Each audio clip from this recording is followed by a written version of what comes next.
Serie B-Win, tutti i colori della passione. Una sola vittoria nelle ultime 9 uscite ed è saltata l'ennesima panchina, quella della Regina, con Gregucci chiamato a sostituire Breda. Per la 22esima giornata di Serie B-Win i calabresi sono ospiti al Braglia di un Modena che ha dato segnali di ripresa nelle ultime 2 partite. Per i locali parte titolare il neoacquisto Ardemagni e Nardini è preferito a Ceramitaro. Ospiti con Adejo e Colombo subito in campo al contrario delle previsioni.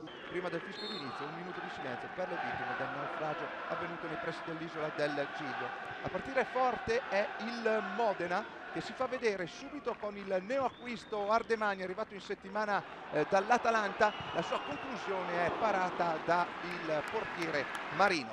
Attenzione, sesto minuto, sulla destra se ne va Nardini, guarda in mezzo, va il cross, Adejo, la sfortunata deviazione nel tentativo di anticipare Ardemagni, autogol, Modena in vantaggio al sesto minuto. Subito però la reazione della Regina, Nicolas Viola, la bordata, nulla da fare per il portiere avversario, il gran gol del numero 4 della Regina, lo riapprezziamo da quest'altra inquadratura, l'assist di Ceravolo al 13esimo, Nicolas Viola fa 1-1. 17esimo, se ne va Di Gennaro, l'ex della partita, attenzione, sfugge ad Emerson, entra in aria al tiro, palo clamoroso, Modena vicinissimo al nuovo vantaggio, si dispera Cuttone.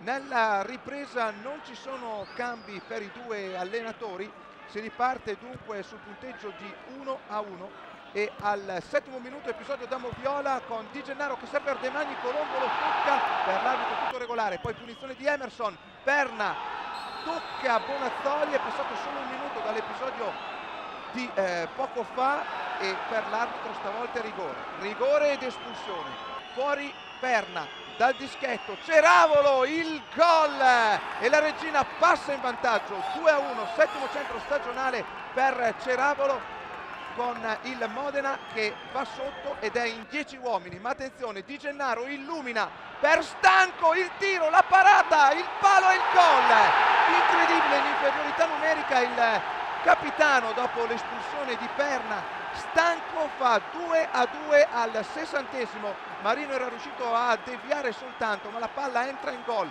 ma non è finita perché nonostante l'inferiorità numerica al 69esimo minuto c'è questo corner di Di Gennaro, la frittata del portiere Pietro Marino e Carini fa 3-2, incredibile, il Modena in inferiorità numerica ribalta a proprio favore il punteggio, 3-2. Entra D'Alessandro per Colombo, Gregucci tenta il tutto per tutto ma è Di Gennaro a far tremare la traversa sul calcio di punizione.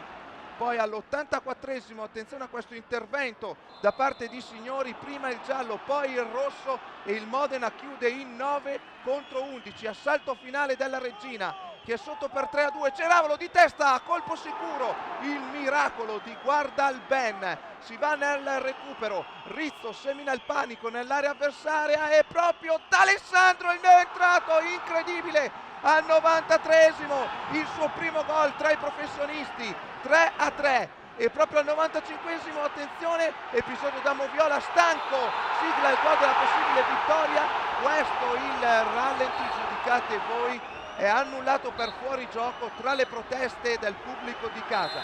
Finisce qui, pareggio 3-3, acciuffato per i capelli dai calabresi, una beffa per il Modena.